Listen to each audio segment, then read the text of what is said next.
I always have to understand that I don't know everything. And once I keep that, what we call the white belt mentality, we can keep growing and we can keep growing faster.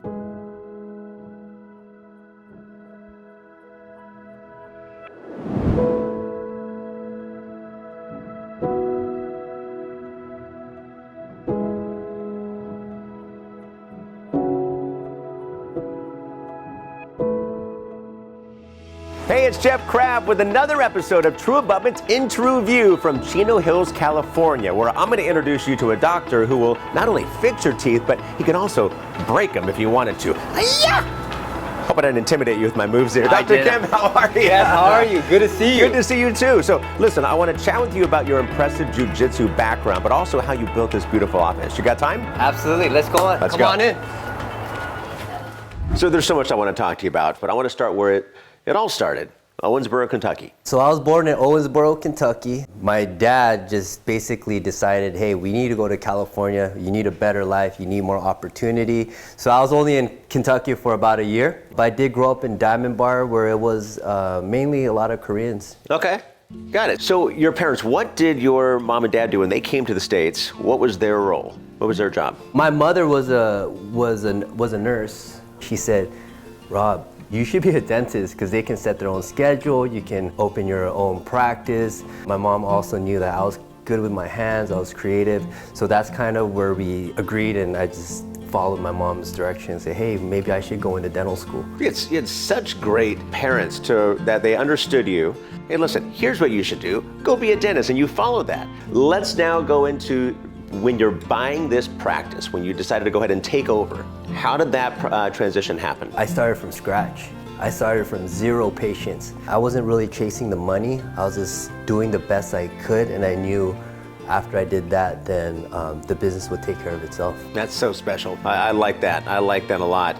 Want to go back to the empowering of your staff here. How important is the empowerment of your staff to let them rent an office and let them allow you to do your job as well? You all have a job here. I realized to get the most out of someone is to just train them and empower them and not like break them down or belittle them or see every little thing that they're doing, because that takes a lot of energy. You got to trust them so you can grow and it's not sucking up all your time. Yeah, it's so important.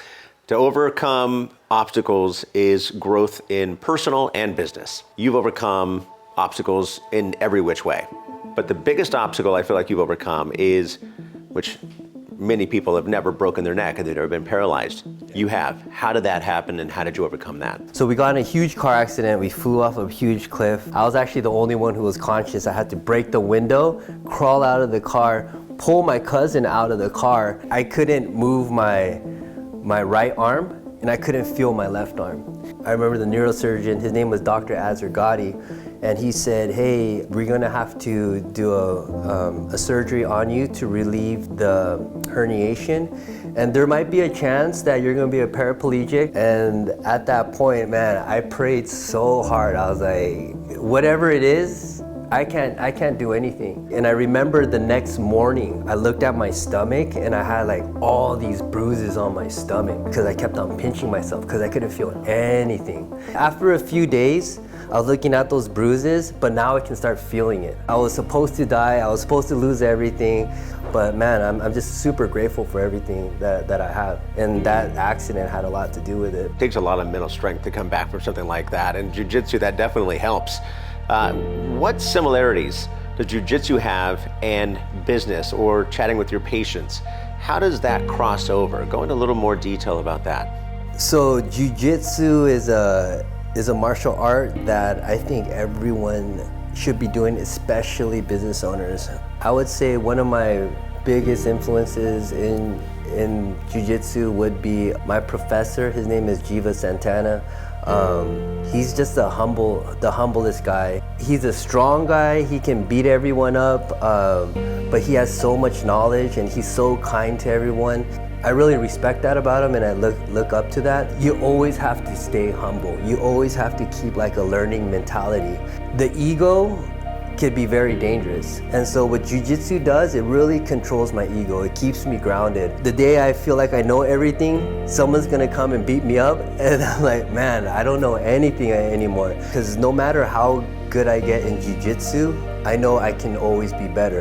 And the same way in dentistry, I always have to understand that I don't know everything. And once I keep that, what we call the white belt mentality, we can keep growing, and we can keep growing faster.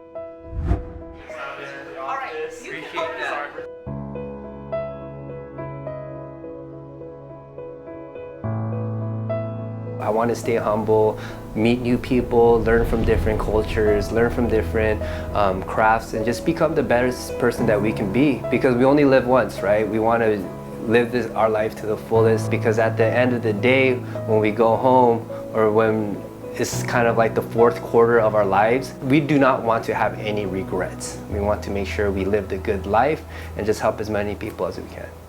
Oh, okay. I think I probably met Rob around 2018. I didn't know he was a dentist. I just met him through Jiu-Jitsu. But then he was like, what do you do? Like, oh, I'm a dentist. We went to the clinic, and then he took such a great care of my mother. And I just loved him right there, because, you know, when people take care of our elders, it shows something special. And then he would charge me a penny about it. Awesome person, always taking care of others. Always look and try to find a way to help. I mean, we become great friends. I don't think he realized how much he can call me a mentor, how much impact by what impact that he have on me. I hope we stay friends forever. And then I hope you keep doing great, helping others. And I think you find your mission. And thank you for everything. Boss, Jiva, the man. Thank you for that. Appreciate that. Man, that hurt. That's heartfelt right there from Jiva, man. He's the best. He's actually like a legend in the sport. So I was always kind of like, oh my gosh, that's Jiva. As time went on, I had an opportunity to take over a gym. And that opportunity involved one of my favorite people, which was Jiva. He's definitely an inspiration, and I'm just so blessed to work with him, to call him my coach, to call him my mentor. You know, I'm so blessed to have Jiva in my life here. Yeah.